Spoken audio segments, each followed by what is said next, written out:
I don't know what it is about the Eastern Conference, but the playoff race every year is just hilarious. Last year, the Caps squeaked into the wild card with the worst goal differential by a playoff team in over 30 years. And on top of that, the only reason they got in was because the Flyers, in Game 82, pulled their goalie in a 1-1 hockey game because they had to beat Washington in regulation. It was mayhem, and I'm sure no Red Wing fan needed this reminder. Couple other quick notes about the Eastern Conference. 22-23, Panthers get in by 1 point over the Pens and Sabres, then of course go on to the Cup final. Year before that, Washington takes the second wildcard spot with 100 points, opposed to today, where Columbus holds that spot on an 82-game pace of 88 points. One spot ahead of them, 7th in the East, is Boston. And guess how many points separate the big bad Bruins from the very bad New York Islanders? The answer is 6, and also, the Owls have 2 games in hand. You flip over to the West, and the 15th overall Sharks sit 21 points behind these 7th place Avs. The Eastern Conference is mayhem. It's made up of 6 great teams at the top, and then 10 absolute mid-franchises. Realistically, any team from 7 through 16 still has a legitimate shot at the playoffs over halfway through the year. So if you think that we are in the dog days of the NHL season, you're wrong, because I guarantee you this playoff race comes down to Game 82. Every game will matter from here on out. So, Buffalo fans, you're not out of it. Rangers fans, all is not lost. They could so easily turn this around. Ottawa, Detroit, Columbus, for all you know, this could be your year. I'm not counting anyone out yet, and neither should you. With that, welcome into Top Shelf, brought to you by our friends over at Skyscanner. I'm Aidan Thakkar, joined as always by Levi Smith, Kyle Cushman, and John Matisz. And guys, January, is it really the dog days of the NHLers? Are you still enjoying what's going on? I'm still enjoying what's going on. You know, it's the job. It's what I get fired up for. But I think if you're a fan, sometimes you're looking around in January and going, you know, what do I make of all this? We're past the mid-season point, which we love to celebrate and talk about. You know, mid-season awards. 4 Nations is coming up, so I think February is not the dog days like sometimes it usually is, and then March, trade deadline, playoff races. So I think by default, January is kind of the dog days this year. And 4 Nations really splits it up a lot better than the All-Star game, too. Yes. It's like you have something to look forward to. And a lot preview. easier to get excited You're for like, 4 oh, Nations nice. than like, All-Star. This matters, like where instead it's like when it's typically All-Star, it's like January and February just don't really matter. All-Star used to almost like emphasize dog days, to be honest. Honestly, Like, yeah, that's a literally, great it's point. like everyone's like, I need a break. Like I don't want to watch hockey for a week. But I still think like I did say like every game matters in the East, but at the same time, all these teams could like run 500 hockey. Just one of the races of all time. Yeah. Just a bunch of super mid teams, but at least it's close. They could be in the exact same spot come March. And I wanted to start off our show today with future headlines. So I got 3 future headlines, all completely different. I'm going to start with one that kind of plays off to that Eastern Conference everyone sucks thing. One team that doesn't exactly suck or hasn't historically is the Boston Bruins. This season has not gone nearly as well for them. Boston is only 6 points, I said, out of 15th place in the East. That's a big gap, like in terms of number of teams, not a lot of points. So I'm going to start with his first future headline. The Boston Bruins miss out on the playoffs on the last day of the season. How likely is this to happen, John? Fairly likely. Like, I think they're going to miss the playoffs. The last day of the season is tough, right? Because what if they miss out a week before, 3 days before, whatever. But I'm pretty down on the Bruins, and they had that new coach bump with Joe Sacco coming in. It dissipated pretty quickly, and they sort of are what they are. I think Don Sweeney, the GM there, should be on the hot seat because the roster he's assembled is just not it. It's really serious lack of center depth there, and they're just not a good team. Like on paper, on the ice, we have enough evidence of that. So I think that they'll be out of the playoffs. I think the one team that I circle that I am buying a lot of stock on is the Ottawa Senators. I just think that their core is finally matured to a point where I feel like they are playing the game in a style that gets you to the playoffs. Linus Ullmark out right now, not ideal, but he will be back soon. And I think that when he's been in the crease, has been exactly what they've needed. Travis Green has been a fantastic fit there. So the Senators are trending up, and they obviously haven't gotten their act together completely if they're in this mid-race, but them, the Habs, Columbus, the Wings, there's enough good teams there to push the Bruins out. And they've been good for so long that, like, honestly, like, it's kind of time to move on from the Bruins. Well, just look at the run that Ullmark was on before he just got hurt. He was like 8-0-1 and had like a .950 save percentage. If you've got a goaltender like that, former Vezina winner in the crease, feels pretty good about Ottawa making the playoffs. So 2 spots potentially open up in the wild card in the Eastern Conference. Provided Boston doesn't make it, what 2 teams would you like to see in those spots? Let's quick rapid fire around the horn. We'll start with Kyle. Well, the team that I would like to see the most is the Columbus Blue Jackets. They've been playing a really fun brand of hockey.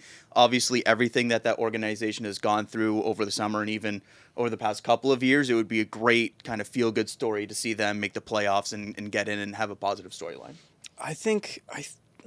Reluctant to say it, but I would say the Red Wings. I want to see the Yzer plan work one time. Like, is that too much to ask for? They were so close last year. Yeah. So close. They've been right there. They've been great under Todd McClellan so far. For me, I think it's the Senators as well, but they're going to have to probably figure some stuff out to give themselves that gap. But if you were Steve Stais, what would it take to see from your team to go all in at this deadline? And if so, would that be worth it? And what would it take to do that, to make that push on this franchise? I think they need another defenseman. Having Artem Zub out for a lot of the season really exposed their lack of depth there. Travis Hamonic should not be in your top 4. I think forwards, I feel like they did a pretty good job supplementing the bottom 6 in the offseason, Michael Amodia, guys like that. But they haven't quite figured out the right mix there. Shane Pinto and Josh Norris have had their flashes, but not quite there yet. So, you could add, I think defense would be sort of priority number 1, and then some kind of, let's say, middle six forward would also be priority number 2. It'll be interesting to see if they can finally right the ship and end this rebuild, or we'll see if they're going on golf trips again early this spring. But in the meantime, if you want to check out what is going to be a chaotic finish to the season in Ottawa, Skyscanner can make your travel to the nation's capital cheaper and easier. Just hit the link in our bio or description to score those deals. Next one here, another Ontario team. Nobody's really talking about it right now because he's having a great year. But Mitch Marner is an unrestricted free agent at the end of the season. That could be a big swing for the future of the Leafs, whether they decide to give him 8 years or decide to let him walk. This is the future headline, Levi, I want to ask you about. Mitch Marner to test unrestricted free agency on July 1st. Yeah, it's going to sound a little bit plain because I've got it right down the middle, but I can explain the rationale. It's 50-50. I wish that we could have had this thing update live because it would be on one side 100, one side 0 in my books. And that 100% is if the Leafs don't make the conference finals. If the Leafs do, I think they just go all in and overreact.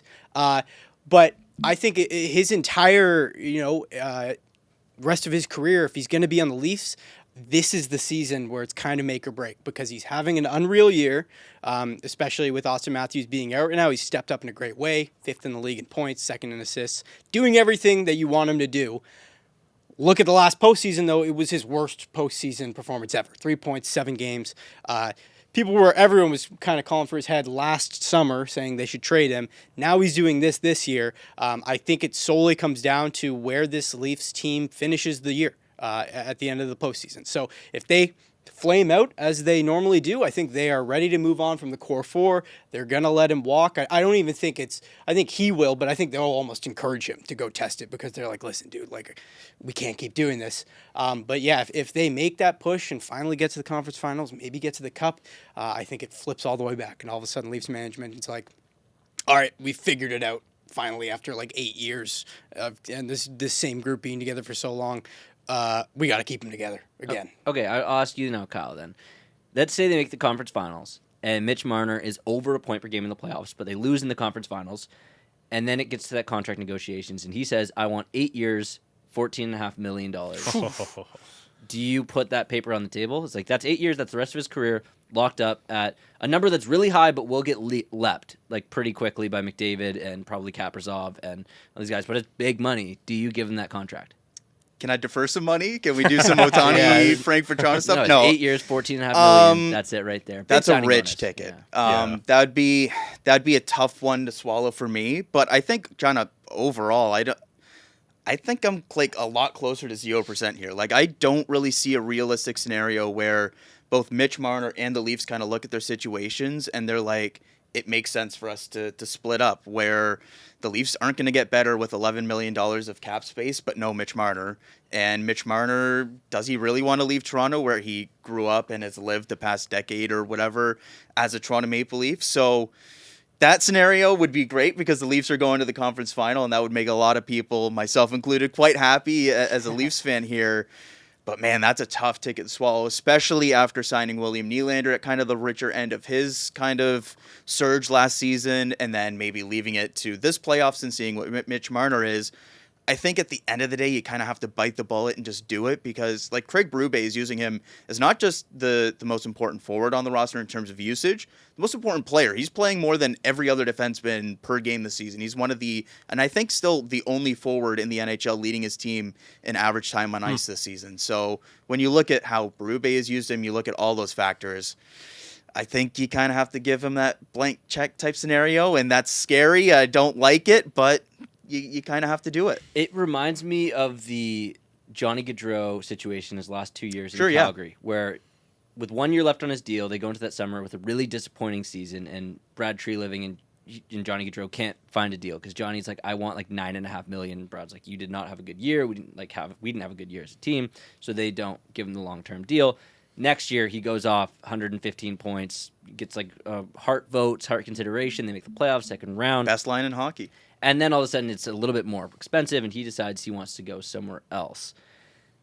I feel like that could like if Mitch Marner if they go to the conference finals and Mitch Marner has the playoffs, it's like, of course this happens this year and it doesn't happen last year, or it doesn't like, why didn't we sign him past summer? Like, when you kind of put yourself in this position when you let things play out in the final season. It'd be nice if the general manager involved in that first scenario learned for the second one, but I feel like how deep we are in the season that it's going to be left to the offseason, but I think it might be more of a Sam Reinhart situation than a Johnny Gaudreau, where it goes down to, June 30th, July 1, and he still sticks. He still signs that long-term deal. It feels like, obviously, to Levi's point, the playoffs are a huge factor in this. But I think even if he individually plays well and they get kicked out in the first round or second round or third round, like individually, I think that'll be the key. If he does fine there, they, maybe not a blank check, but something close to that, they give him that. And he maybe thinks about it, maybe sees what else is out there July 1, but ultimately circles back to the Leafs. And I think the key factor where you compare it to the Reinhart situation there versus Gaudreau is Gaudreau went home. Home is where Marner already is. Yeah. So if you look at like that factor of things, that isn't really a factor for Marner leaving. It would be purely a monetary thing, I would imagine. For sure. Speaking of the Calgary Flames, and speaking of the kind of the dog days of the NHL, one thing we're looking forward to is the trade deadline, as always. There's not a lot of really good assets out there. Yeah, hopefully we'll see. Yeah. We'll see. In theory, the names popped up a little bit over recent weeks is Rasmus Andersson. He's got a year left on his deal, about $4.5 million with the Calgary Flames. Great contract. Fantastic right-hand defenseman. Future headline, the Calgary Flames have traded Rasmus Andersson. Kyle.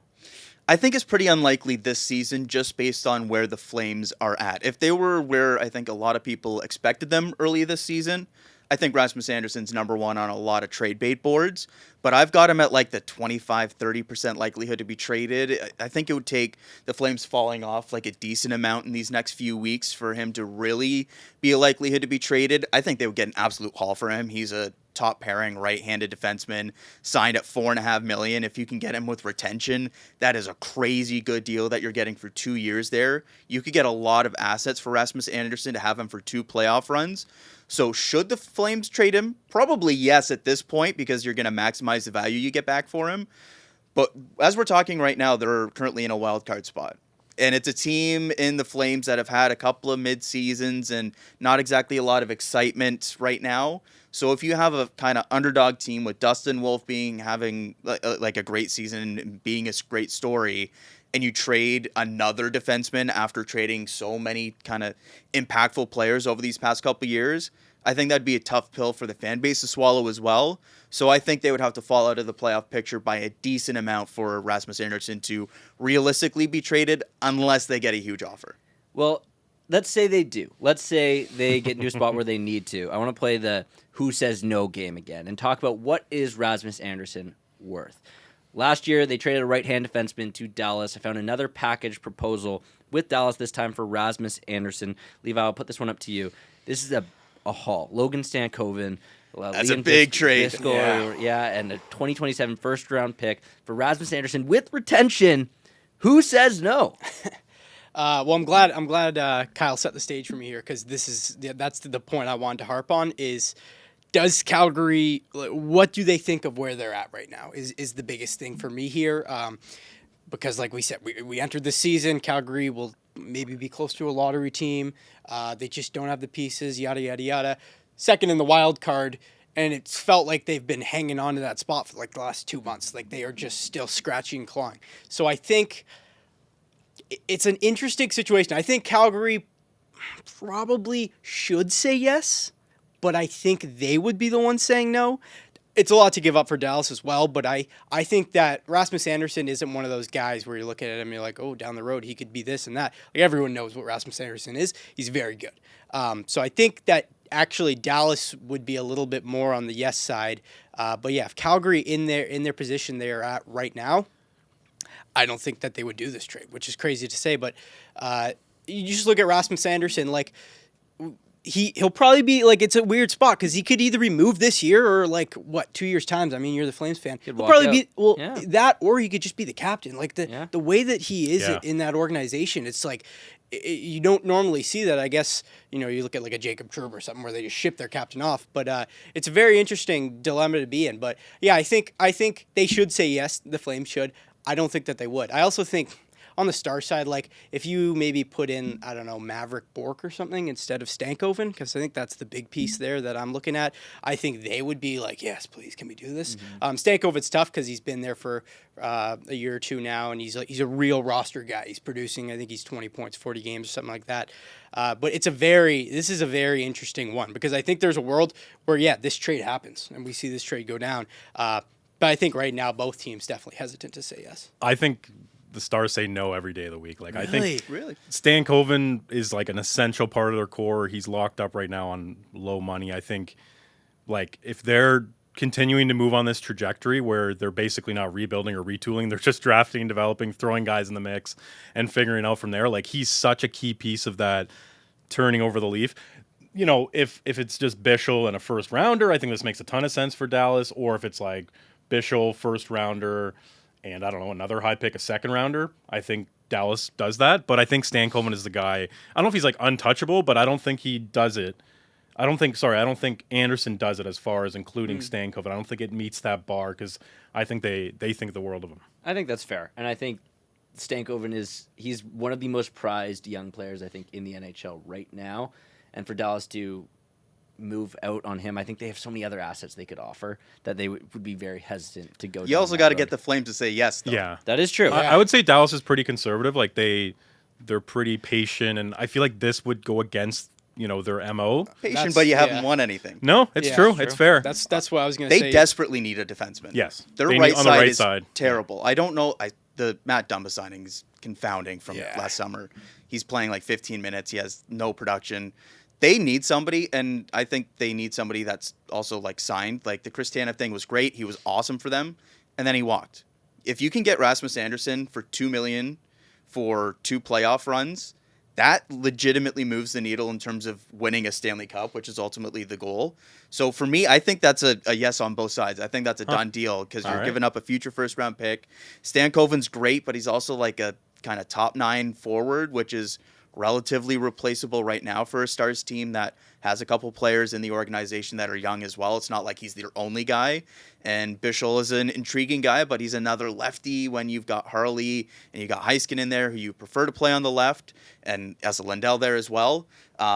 Look, sometimes you got to make some tough calls. This is a really interesting trade to me in terms of going for that kind of top-end defenseman. For me, it's more so the Stars need that kind of impact defenseman. Yeah, and the retention is a huge factor. That's the factor. If you don't get the retention, then Stankoven's completely off the table. Having Andersson at that number would be phenomenal. Yeah.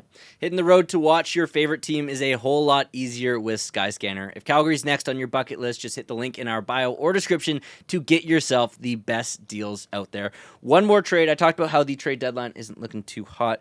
I think one of the most prized rentals on the market, believe it or not, Brock Nelson. I think an underrated guy, to be honest. Center Team USA forward. Yeah. I think the Leafs could use, actually, because Brad Treelin was talking about this, Austin Matthews, John Tavares. We couldn't get a better center than them. Wait, what? No way. Whoa, crazy. Everyone's all freaking out about that idea. But what about this trade, Brock Nelson to the Leafs Fraser Minton, a couple picks, and then dump in the Ryan Reeves salary over there. Everyone's, I think, ready for that to get out of. And I think the Islanders might be down for Revo. So what do we think about this one? Who says no, John? I mean, I think probably the Islanders. It's kind of tough. Like, I think it can go either way, but Ryan Reeves is a negative asset here. So I don't know what's the sweetener here that has them pulling the trigger. Like Minton, second, third, that's solid, but I feel like it's missing, a positive asset, whereas Reeves is the negative one, and it tilts it towards the Islanders saying no. Because the thing with Nelson, too, is that I feel like he's so versatile. He can go so many different places. He's going to be such a hot commodity that they will get at least a first-round pick. And I guess you can look at Minton and go, okay, this guy's for sure an NHLer, but the ceiling isn't that high, so you waver on that. So I don't love it for the Islanders. If that name says Easton Cowan, where does your head go? Yeah, I think that's a lot better. I think that either does it or it really makes me think. The Reeves thing catches me though. But although you make a good point where it's like Reeves seems like he would just be inserted into that fourth line in New York and just like kind of just be part of the Islanders culture. Fans something to watch. Yeah, like I don't hate that angle. You mentioning that, but at the end of the day, he's a negative asset at this point. So that's fully a cap dump, I'd assume, by looking at this with the retention too. Yes. I think it's just to make the money work at the end of the day. But I feel like you're right. There's that missing of that probably that asset that's paying for the $3 million retention. Yeah, where's the premium? Like Minton isn't a premium asset. The second, the third isn't. Reeves is negative. So it's like the Islanders are probably going to look for a first. They're not and go taking from a there. trade without a first round. I think at least at last year's deadline, with all the pieces that were moving around, maybe this gets it done at this year's deadline when he's probably the top center on the market by a decent margin. You're taking the best package available, which will be something that has a level prospect or a first round pick at the least. I see the Wild going hard after Nelson, guy from Minnesota. The Four Nations USA GM is Bill Guerin. Like, he clearly loves this player.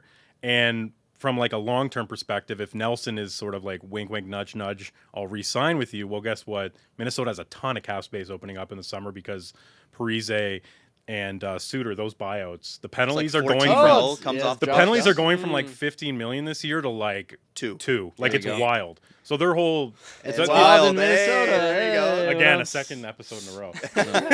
But I think you can connect the dots there pretty well. It doesn't mean it's going to happen. It makes a lot of sense. But I think it's very, very, very likely that Bill Guerin is calling Lou Lamoriello. And they've got the prospect capital and some picks, and I think that's the one that makes the most sense. So that goes to the point where an offer like that, I think the Leafs are going to have to beat that by a decent margin to be in the running. Fair enough. Okay, let's flip the page here because today NHL Central Scouting releases their rankings.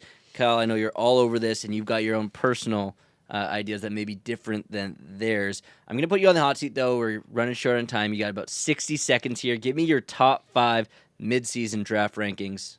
Go. Yeah, let's do it. Let's start with number 5 and build up the suspense to number 1. Number 5, maybe a little off the board, Jackson Smith, defenseman from Tri-City. I really love this player. 6'3", rangy defenseman, skating, some skill as well, good rush defender. I really like what he's done. He's pushed higher on the board for me, and I wouldn't be surprised to see him push high on draft day. So then we get to the kind of consensus top 4. Number 4 for me, Michael Misa. A lot of NHL translatability to his game. I still think he's more of a winger than a center at the next level, which brings me to number 3 in Porter Martone. Big body winger. I think he's right there with number 2. He was actually ranked number 4 among North American skaters on Central Scouting. I was a bit surprised by that. He's had a phenomenal season in the OHL. Number 2, James Higgins. Don't have the consensus number 1 guy at number 1 by midseason because number 1 is Matthew Schaefer. Absolutely love this kid's game. He's one of the youngest players in the draft class. Great skater, 6'2". He's an absolute gamer. He has every trait that you want in kind of your franchise number 1 defenseman. So Matt Schaefer picks up the number 1 spot for me right now by midseason. There you go. Good stuff. That was pretty quick. Yeah. I'll give you a little applause on that one there. And I think I'd agree for the most part. I think what'll be really interesting this draft year is I think there's so many guys that are close that it might be a team need thing that comes first. Absolutely. Like, you look at the current draft order, and it's right now Chicago is right there at the top and in the mix. So if Chicago has a number 1 overall pick this year, do you go back to defenseman and a difference maker in Matt Schaefer? Or do you finally get that big body winger running mate for Connor Bedard and what's a relatively small forward pool as well when you look at Frank Nazar and some of the other guys that the Blackhawks have, and somebody that's ranked number 3 for me in Porter Martone, number 4 on Central Scouting as well. That's not something that we really ever talk about. Like, you looked at the Slavkovsky year, but he was still pretty consensus top 3. There's a pretty clear top 4 here. And honestly, when you look at some of the guys coming up in a Roger McQueen, Anton Frundell, this could be a very, very fun draft where we get to draft day. We don't know who's going number 1. We don't know who's going number 2. And we don't know who's going number 3, which is something we don't really ever see in the NHL. Yeah, every mock is going to be a little bit silly, which is a lot of fun. We're still ways out, though, to know where our drafters are going to be. Long way to go. Where we are close, though, a month away, 1 month from now, the best players in the world will be in Montreal, and so will our own John Matisz to watch the Four Nations. And I know you've got tons of work coming on that, and I want to know, where are you at right now in your process? You're preparing for the event. What's going on? So just talking to people and thinking about the various rosters and how it's all going to shake out. And I was talking to an assistant GM recently, and he kind of lamented the fact that, okay, he loves this tournament for fans. He loves this tournament for players. He loves this tournament for the league. Like, it's all positive. But then when it comes to his team, he, is feeling a little anxiety because, this assistant GM negotiates contracts for his team. And so he kind of framed it as like he's basically a risk manager. Like, he's always thinking risk, reward, risk, reward. You got a young player coming up who you really believe in. Do you give him an 8-year deal or do you bridge him? What's the risk profile on those two scenarios? Stuff like that. And with the Four Nations, all he sees is risk because a guy can get injured. It's a short tournament, but it's going to be high intensity, I'm pretty sure. So that's a little window into what teams are thinking and where their heads are at. And there's probably some anxiety going on inside these general managers of Canada, U.S., Sweden, and Finland because although there's not a ton of injuries out there in the lead up to the tournament, at least so far, and we've got a whole month to go, there's a couple of kind of scenarios, a couple of situations that I'm sure they're monitoring. And Chris Kreider with the U.S., so he's on injured reserve right now with an upper body injury. He's had healthy scratches. He's obviously had the trade rumors. Like, it's just been a bit of a disaster of a season for Chris Kreider. And I didn't love the pick by Team USA when they made it, but now they might have a get out of jail free card, right? Where maybe he's too injured to play and they can call on Cole Caulfield or Tage Thompson or Jason Robertson or Clayton Keller. They've got a lot of options there. Crazy. So that's something to monitor as far as, okay, is Kreider, injured reserve for a month and a half? Is he going to come off in a week? It's not long-term injured reserve, so he can come back fairly soon. And then you go over to Sweden and Linus Ullmark. He's week to week with a back injury. Back injury, not ideal. I think that this isn't that big of a deal for the Senators, but it's a bigger deal for Team Sweden as far as his availability. And, they have Markstrom. He's probably their starter.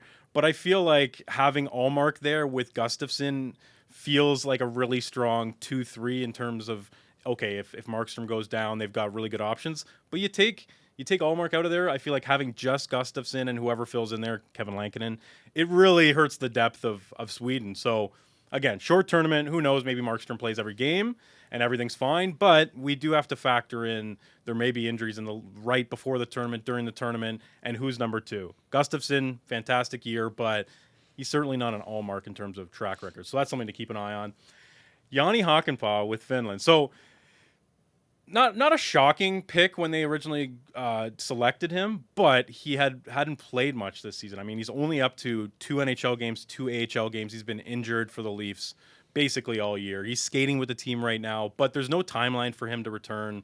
So I think it made sense to pick him if you're Finland because you can take him off, right? Versus if you don't pick him and he's available, you can't grab him unless someone else is injured. So that kind of makes sense, but things get dicey for Finland on defense and the amount of defensemen that are in the NHL because only NHL players can be in this tournament, right? So their options are, it basically comes down to Henri Jokiharju on the Sabres, and they left him off this roster for a reason, right?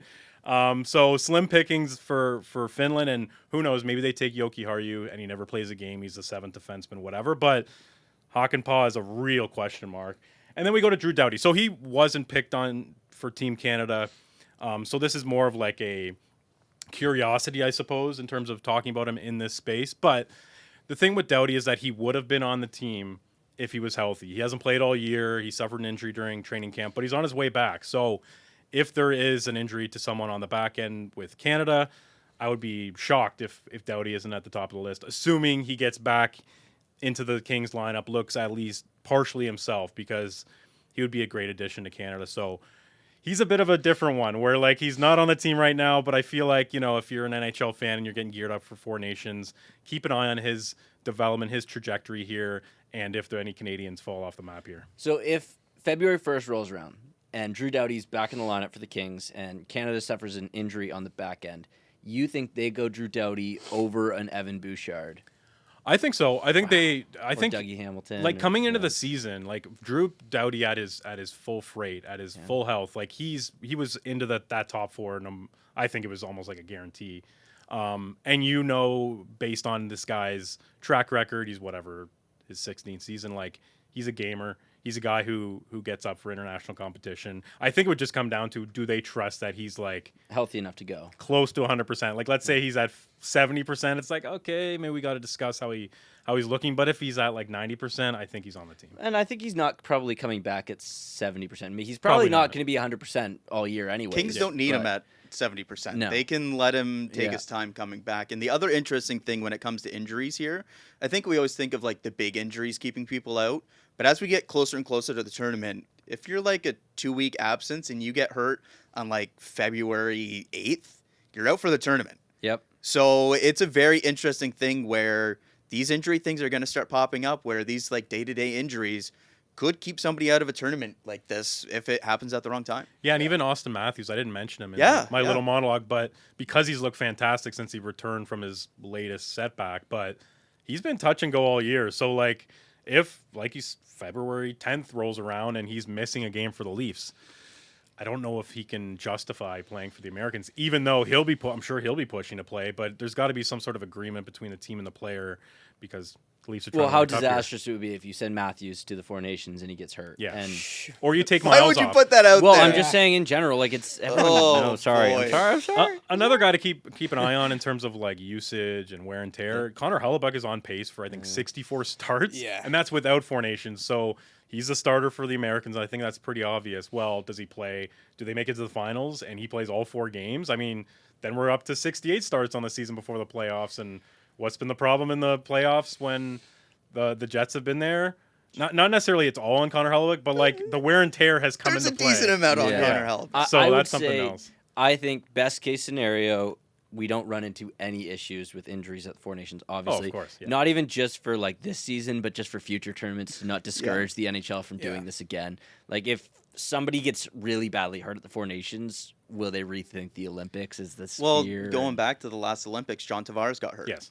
And I'm sure that's a big factor why they didn't end up going to subsequent ones. And obviously there's a lot of factors there, but I'm sure it didn't help. So when you look at an NHL run tournament replacing an all-star game, which is the opposite of injury risk versus this, it's going to be interesting to see how it goes. All right, well, I want to transition to the best part of the show because we're already going a little long here, and that is top shelf trivia. Levi, what do you got for us this week? And hey, let's get our buzzers out and let's get let's do it. Buzzers on the table. I got to give John this. Oh, fancy right. chain. Big You got to put it chain. on, Gotta Matisz, give John here. this. Let's get this out quick. You guys mind passing that Yeah, down? Maybe don't let yeah, Aiden touch it. We'll get a touch. Are we allowed to touch it? Like, is that Maybe that's the jinx. Kyle Yeah, can. it's the Stanley Cup. Maybe that's the jinx. Kyle I can't can. touch it. I barely have a win. Yeah, the actually, Wales trophy? yeah, I guess it is. Look at that. All right. But no, exciting trivia today. Sorry, I'll bring this mic back. Okay. I don't know if you guys know, but within the last week since we last did our show, actually, Eric Stahl, number retired in Carolina. Big deal. Obviously, Eric Stahl, great career with the Hurricanes. Went on a couple other spots after that. And that got my brain thinking. So this trivia is a bit out there, but I'm excited. I'm looking forward to it because Eric Stahl got the number 12 sent to the rafters, right? And he wore 12 almost all of his career. But people forget. And I mean, there's not really great reason to remember. Eric Stahl in Florida, for whatever reason, wasn't even the end of his career. He flipped to 21 just for a year and then went back to 12. And so that really got me thinking, who else has had their jersey retired recently that wore different numbers. Ooh, So, simple Fun. trivia Hey. today. I've got 7 names here of guys who all had their jerseys recently retired. Buzzer style, first to get 3 wins. Okay. You just have to buzz in and give me one of the other numbers they wore. So some of these guys, they only wore Okay. one other number. Some of these guys, you have a couple options, but it's just first one to buzz in and get it wins. We will start off with Joe Thornton. Wore 19 in San Jose. What else did he wear? 97. 97's correct. Oh, In Nicely Toronto done. or Boston? Toronto. Okay. In Toronto, he actually also did. He started his career in number 6 in Okay. Boston. I was going to Really? say 9. I never thought of that, but I think yeah. he wore 97 for Team Canada as well. That sounds about right. Interesting. Yeah. Interesting. Okay, but yeah, he was 97 in Toronto. Kind of I feel like it made him look a little bit younger, to be Fun honest. fact, I have a Joe Thornton 97 jersey. Okay, Nice. now you're just cheating at this point. Sorry. That's crazy. St. All right, Thomas legend.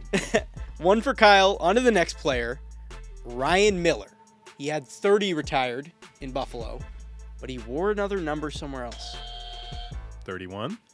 31 is incorrect, John. Is it 1? 1 is also incorrect. Okay, wow. Kyle, anything? 32.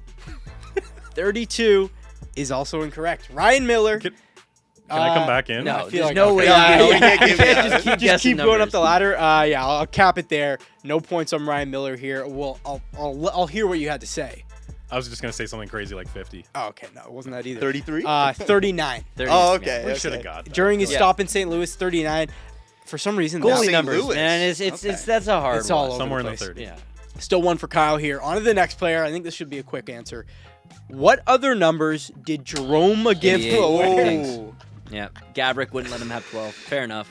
Like usually, if you get traded there, Jerome McGinley wants 12, and you're like some random kid, you're gonna give him 12. But You're Aaron marrying Gabrick's not Gabrick? giving up his number. Yeah. Oh my gosh, that was lightning quick from Or, Aidan. yeah, there. Gabrick was in LA at the time. Yeah. 88's correct. Now, you are the Flames fan here. Do you know what he wore before 12? Because he wore something else in 24. California. 24 is also Look Damn. at this kid go. There we go. Nice Come to on, see. man. I know. I know. Nice I went to to his see. hockey camp when I was a kid. Yeah. Yeah. Oh, nice. I had a feeling. I wrote that one down. I had a feeling Aidan might be getting that one. That's correct. So 1-1 and none for John so far. On to the fourth player, Marian Hossa.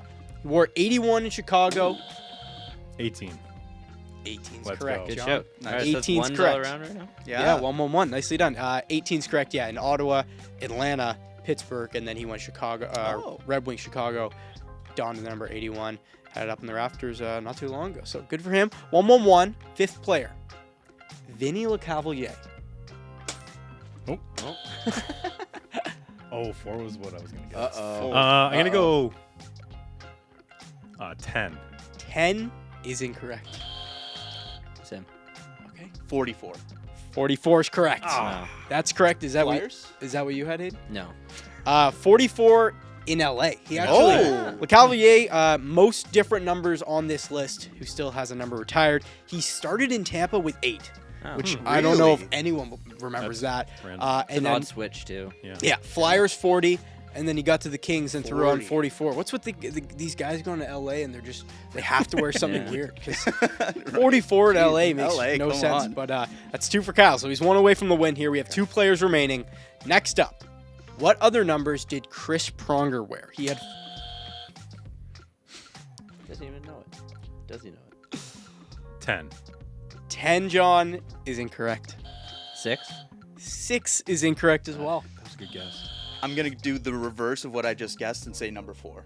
Number 4, also incorrect. Oh. Over 3 on Pronger. I feel like This is crazy. So Anaheim and Philly, the last 2 stops of his career, he switched up from 44. With the Ducks, he was 25, which I don't really remember for some No, reason. not at all. But No. he was 20 in Philly, which is Really? noteworthy Okay. because he was 20 in the Olympics. Okay. Gotcha. So He he's stuck just with gave me 20. 6 vibes. I don't know.